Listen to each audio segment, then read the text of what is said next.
Bismillahirrahmanirrahim. Assalamualaikum warahmatullahi wabarakatuh dan salam sejahtera kepada semua penonton, saudara dari sekalian. Terima kasih kepada penganjur kerana memberi ruang dan peluang kepada kami untuk membuat pembincangan. Jadi kita teruskan kepada kertas kerja yang telah saya sediakan, iaitu hubungan antara jaminan deposit dan bank run dalam perbankan Islam di Malaysia. Baik, sedikit pengenalan. Krisis perbankan telah terjadi sebelum Perang Dunia Pertama lagi, seperti bank run ataupun krisis perbankan yang lain bermula seawal tahun 1837. Penelitian yang dijalankan oleh IMF di 181 negara menunjukkan bahawa sejak tahun 1980 hingga pertengahan tahun 1996, sebanyak 133 krisis bank run yang serius terjadi.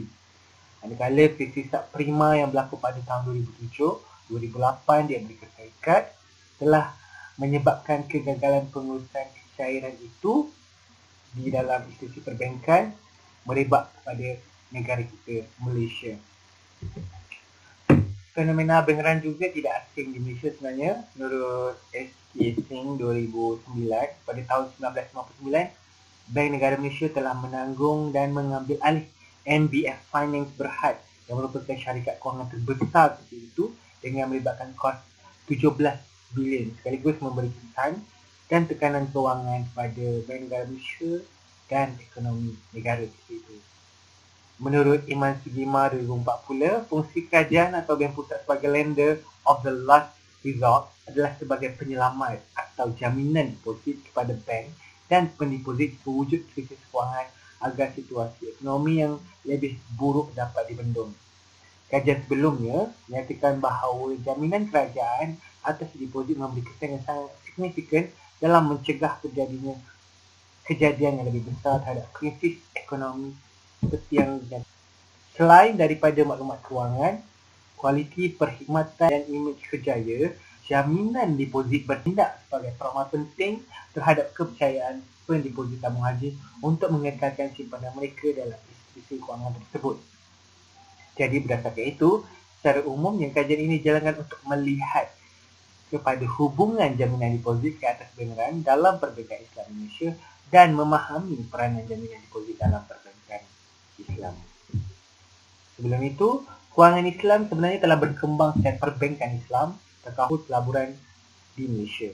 Aset kewangan Islam secara global sehingga kini pada tahun 2018 dicatatkan sebanyak 2.19 trilion USD, menunjukkan peningkatan berbanding pada tahun 2017. Perbankan Islam pula secara khususnya telah mengawan 75% sumbangan terhadap kewangan Islam ini pada tahun 2018 seperti yang rajah ditunjukkan ini. Okey, untuk makluman juga, Malaysia menyumbang hampir 10% daripada jumlah sumbangan daripada wilayah ASEAN. Melalui krisis kewangan global pada tahun 2008, ekonomi di seluruh dunia menyedari bahawa mereka perlu membangunkan satu mekanisme resolusi yang kukuh untuk membolehkan yang mengalami kegagalan ditangani secara teratur dan baik. Okay, melalui Bank Negara dan Kementerian Kewangan telah menyasarkan dan menyokong satu kestabilan sistem kewangan dengan menyediakan pelbagai insentif jangka panjang yang sesuai dipraktikkan oleh institusi kewangan tempatan. Bagi memudahkan perbincangan, kajian lepas ini telah dibahagikan kepada 3 subsection, iaitu risiko kecairan, jaminan deposit dan juga bank run. Melalui risiko kecairan, kebiasaannya dapat ditakdirkan sebagai kemampuan bank untuk membiayai peningkatan aset dan memenuhi tanggungjawab apabila sebarang tuntutan liability daripada penyumbang dan tanpa menanggung sebarang kerugian yang tidak boleh diterima atau mengundang kepada kegagalan pengurusan risiko oleh pengurusan bank. Ianya juga mampu memberi kesan yang lebih besar jika salah satu bank run akan bank yang lain, terusnya melibatkan kemelesetan ekonomi.